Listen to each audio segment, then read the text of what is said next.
Ah ouais, effectivement, ça filme. Bonjour. Bon, on va continuer cette merde. Ce qu'on va faire une liste de tout ce qu'il y a à faire. Bon, il y a beaucoup de choses à faire, c'est vrai. Mais c'est bon, c'est merde. Je les pose. Je disais, je sais pas pourquoi je tourne en rond sur moi-même. Je trouve ça stylé. Bon, on va faire une liste. Je vais essayer de choper un support là. On va essayer de faire une liste de tout ce qui reste. Et au fur et à mesure, essayer de descendre. Pour et puis essayer de finir quoi. C'est pas mal que ça roule un jour. Bref, je chope un support et on fait la liste ensemble. Ensuite, je vais... Pourquoi il verrouille aussi là? Je vais démonter la pédanition parce que il faut que j'essaye de faire passer le faisceau moteur derrière pour essayer de le renvoyer, envoyer tout le faisceau et les prises à l'emplacement du calculateur d'origine de l'E34. Tac. Tac. Ensuite, vérifier les clapets. Bon, ça, en soi, c'est pas très compliqué, mais il faut que je le fasse. Tac. Vérifier les clapets. Je sais plus écrire, moi, ou comment ça se passe là. Récupérer, parce qu'elle est encore sur le 46, pardon. Récupérer la pompe de gavage, donc la monter. Après, monter la pompe de gavage et la raccorder. Bon, je comprendrai, j'ai pas besoin d'écrire pompe de gavage, tac. Et après, et par la suite, on va démonter l'arbre de transmission qui est sur le 34 et celui de le 46 pour les envoyer chez quelqu'un pour me l'équilibrer. Et le souder, ça serait pas mal aussi, parce que sinon ça va être compliqué d'avancer. Démontage. Tac. Démontage, arbre. Transmission. Tac. Je sais pas écrire moi comment ça se passe là. Transmission. Tac. Arbre transmis. Et quand on aura fait ça, pour cet épisode, on sera pas mal. Donc, là, on va démonter le vieux faisceau. On va commencer par ça. Et à chaque fois que ça sera fait, on enlèvera ça de la liste. Et petit à petit, on va arriver à faire quelque chose. Bon, je vous ai posé sur le moteur pour que vous arriviez à comprendre ce que je fais. Parce que même moi, c'est difficile. Alors vous, si vous voyez pas ce que je fais, vous n'allez pas comprendre du tout. Donc, je vais juste démonter ça pour pouvoir avoir accès au faisceau. Du coup, cette partie-là qui doit dégager. Toute cette partie-là, ça doit dégager. Bon, bien sûr, tout à pétage, parce que je suis un peu flemmard, donc j'ai la flemme. Milwaukee, si vous passez par là, pour un sponsor, moi je suis partant, hein. Il n'y a aucun problème. Je suis bon client et tout. C'est chiant d'être petit en vrai, mais des fois c'est bien. Et là, tu vois, là c'est chiant un peu, mais ça a ses avantages. Et là, actuellement, c'est un peu chiant.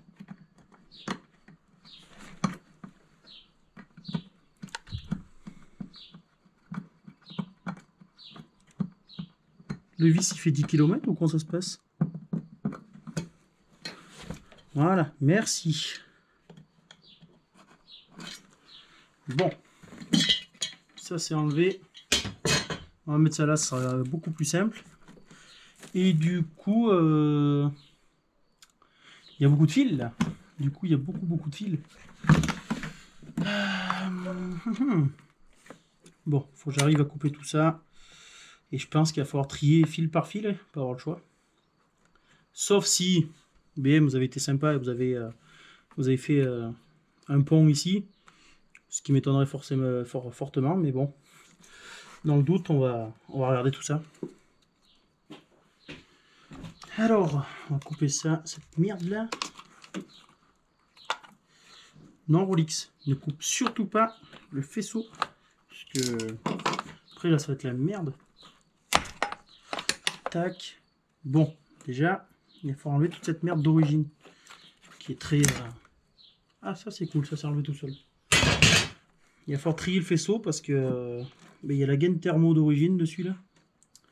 Gaine de protection. Donc je sens que ça va être la galère à enlever. Je pense que ça va être énormément la galère à enlever. Mais bon, il n'y a pas le choix. Hein.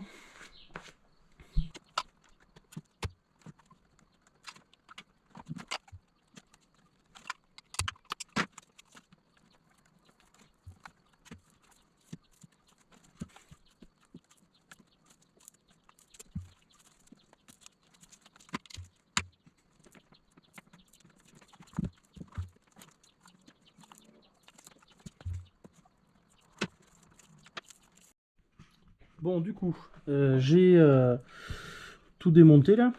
Bon, j'ai mis un peu de temps à comprendre comment ça fonctionnait le bordel, là, comment c'était raccordé. En fait, c'était juste collé, ça scotché. D'ailleurs, BMW, pourquoi on mettait des trucs de merde? Bref, s'en fout. Donc, soit il faut que je vire tout totalement.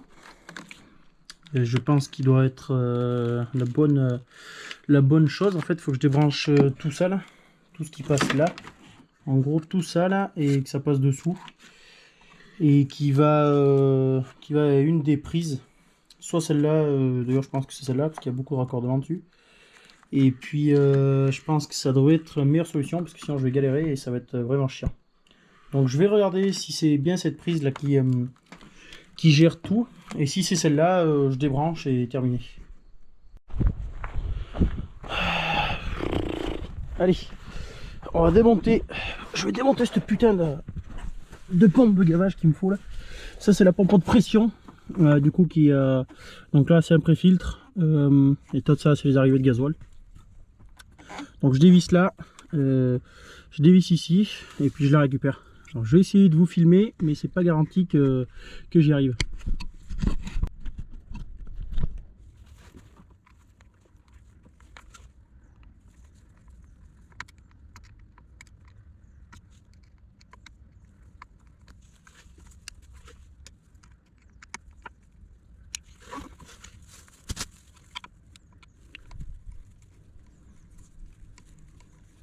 Je vais récupérer les colliers parce que je pense que ça peut être utile ces petits colliers là. Il y en a beaucoup en vrai des colliers là. Pourquoi ils en ont mis autant? Ok, ben oui il y a du gasoil Roland. Ben oui forcément. Bien entendu qu'il y a du gasoil dedans. Ah la panique là. Il peut que tu pouvais venir là-bas. Mais ça y est, j'ai pas dit là. Oh là là là là là là. Elle est collée.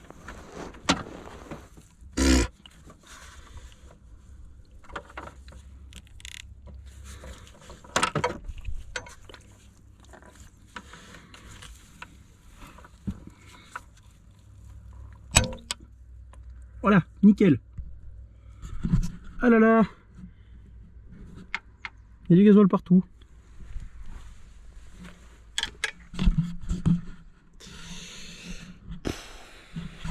Putain que je suis vraiment con quand même. Quand j'ai envie d'être con, je suis vraiment con.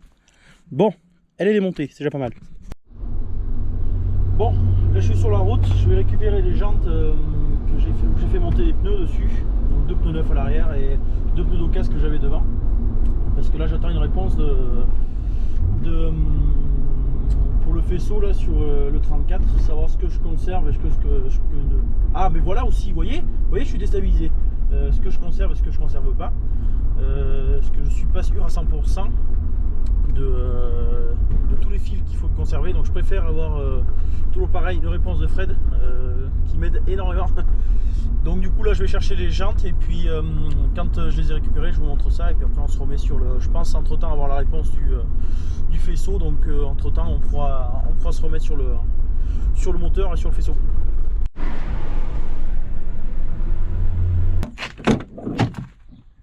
Ah c'est quand même beau hein. Bon, voilà ce que ça donne une fois les pneus montés. Tu juges pas. Ça là, pépite. Bref. Bah, franchement, on n'est pas trop mal. Bon, les jantes à qui j'ai acheté La personne à qui j'ai acheté les jantes, on va y arriver. Bon, la peinture est pas terrible hein, parce que à peine passé à la machine à pneus, la peinture s'enlève, donc il faut que je les fasse refaire. Et on a mis du budget, moi je dis ça, je dis rien. Hein. Bref, voilà ce que ça donne. Tu juges pas ciel de toi, c'est normal, c'est une vieille BM, c'est normal, tu juges pas. Bon, ben ça, on le mettra peut-être sur le 34, on verra. Je suis en fin de retour au garage. Je sais pas si vous voyez, je me suis fait une petite potée là. Pépite quoi. Bref, on m'a répondu pour le faisceau. Donc vous voyez, ça c'est la prise du calculateur. On m'a dit tu coupes ici. Je sais pas trop si ça va marcher, mais il faut couper là. Parce que du coup, quand je vais couper ici, je vais pouvoir récupérer tout le faisceau pour cette prise. Donc en fait, il faut que je garde toute cette partie là qui est... Tout le faisceau là, en fait, il faut que je le mette à nu. Et il faut que j'arrive à tirer la partie qui sera coupée. Et après le reste, ça dégage. Donc je fais ça et puis je vous reprends juste après, quoi. Et voilà, une fois tout enlevé, il me reste le principal. Donc je vais pas besoin de tous les fils normalement. Mais voilà, donc ça fait déjà un peu de place. Voilà le vieux faisceau. Alors oui, ça fait beaucoup de fils.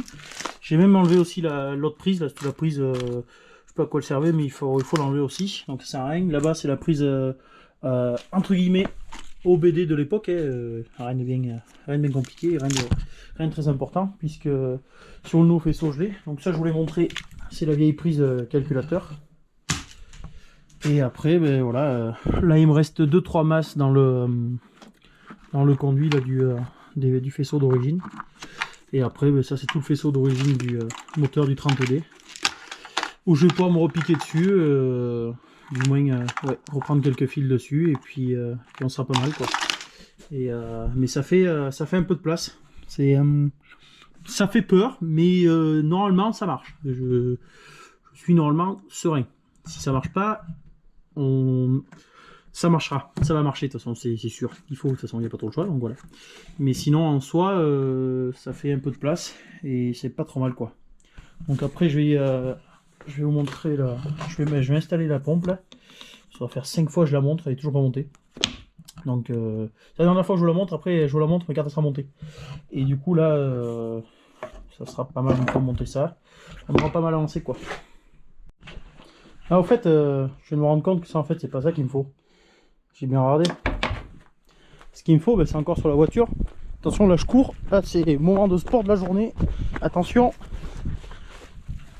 Ce qu'il me faut, c'est ça. Voilà, voilà. Là, ça va mieux, il y a la prise et tout.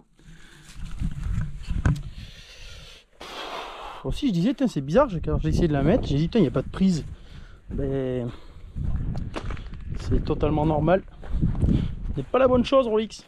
Je suis une merde. Là, je suis totalement une merde. Ouais, j'avoue. Bon, j'ai fini de monter la pompe de gavage. Franchement, plutôt fier. Parce que là, quand même... c'est au top du top. Donc là du coup l'arrivée de gasoil côté réservoir. La prise qui vient du faisceau que j'avais conservé sur le moteur. Et là le raccord. Donc la durite d'origine que j'ai coupée. Je sais pas où est-ce que j'ai mis le truc. Là, donc, tac. Mais ça y est là aussi.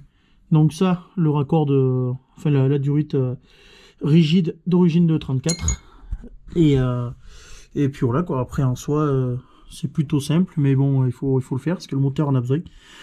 Sans ça, ça tourne pas. Donc voilà, après, montage simple, elle bouge pas, elle est fixe. Et puis là, la prise arrive en lieu et place, ça tire pas le faisceau. Je vais juste l'attacher ici avec un ruisselant propre. Et puis ça sera pas mal quoi. Et franchement, on dirait pas que c'est d'origine là. Presque. J'ai fait passer le faisceau sur mesure là, avec le calculateur. Donc ça, c'est le calculateur du 330 du coup. Dans le passage d'origine du faisceau de l'E34. Et puis après je vais démonter tout ce qui est dans le prochain épisode. On démontera la pipe d'admission, tout ça. Je ferai venir le faisceau, il faut qu'il sorte là apparemment derrière. Ce qui sera beaucoup plus long du coup pour venir là. Pour que la prise puisse venir se brancher dessus sur le calculateur. Et après je mets, donc ça c'est le faisceau sur mesure. Et là du coup après ici je brancherai, je vais faire passer dans l'habitacle, je vais faire passer ça, c'est la prise pour la pédale d'accélérateur qu'il faut que je démonte, qui est encore là-bas sur le 330. Ça, c'est la prise OBD que je vais essayer de faire passer dans la boîte à gants, là. Essayer de trouver un passage pour le faire passer. Et puis, ou au pire des cas, peut-être je la mettrai dans l'habitacle moteur, mais je suis pas fan du montage comme ça. Donc, je verrai. Alors, pour résumer cet épisode, on n'a pas fait non plus beaucoup, mais des choses importantes. J'ai supprimé le vieux faisceau moteur de l'E34. J'ai récupéré la prise X20, la prise ronde là que vous avez vue, avec tous les fils qu'il me fallait pour raccorder le faisceau sur mesure dessus. J'ai fait passer le faisceau sur mesure dans l'habitacle, dans le compartiment là où il y avait le calculateur d'origine de 34, avec le calculateur. J'ai monté la pompe de pression dessous, sous la caisse. Elle est raccordée, elle est branchée. Donc une fois qu'il y a de la batterie, ça sera bon. Elle devrait normalement marcher. Donc on est plutôt pas mal. Dans le prochain épisode, on essaiera de regarder un peu le faisceau pour donner un peu plus de longueur au faisceau du M57. Je vais démonter la pile de mission, vérifier les clapets, faire passer le faisceau ailleurs pour qu'il vienne plus de ce côté là, pour qu'il vienne plus de ce côté et avoir plus de longueur pour pouvoir le brancher dans l'habitacle, dans le compartiment, pardon, je vais y arriver, dans le compartiment du calculateur. Et puis après, l'IMO-OFF, il me reste à faire dans l'ensemble, van EGR à supprimer. La pédale, dans le prochain épisode, on mettra la pédale d'accélérateur. Et puis après, si j'ai l'IMO-OFF, on essaiera de démarrer. Voir si la pompe de gavage dans le réservoir de 34 va aller dans le coffre sur le 34, voir si elle marche. Sinon, comme j'avais un problème de masse à la base, je la branche peut-être sur un interrupteur en direct, même je préfère autant, pour envoyer à la pompe que j'ai mise dessous et ensuite envoyer au filtre. Et puis après tout raccorder, et après on sera pas loin du premier démarrage, je pense. Puis après je vous emmènerai, on ira faire la ligne d'échappement. Il me reste à raccorder les durits d'eau et la surale. Et après, l'arbre de transmission, ça, j'ai toujours pas trouvé quelqu'un, il faut que j'en occupe. La commande de boîte. Et puis on sera pas mal, quoi. Donc, pour suivre les autres épisodes, abonnez-vous, mettez un commentaire, dites-moi ce que vous en pensez. Je vais pas faire le rabat à chaque fois, mais voilà, si vous pouvez vous abonner, ça donne un peu de force et du courage, donc c'est pas mal. Dites-moi ce que vous en pensez. Et puis, moi, je vous dis la bise et puis topette!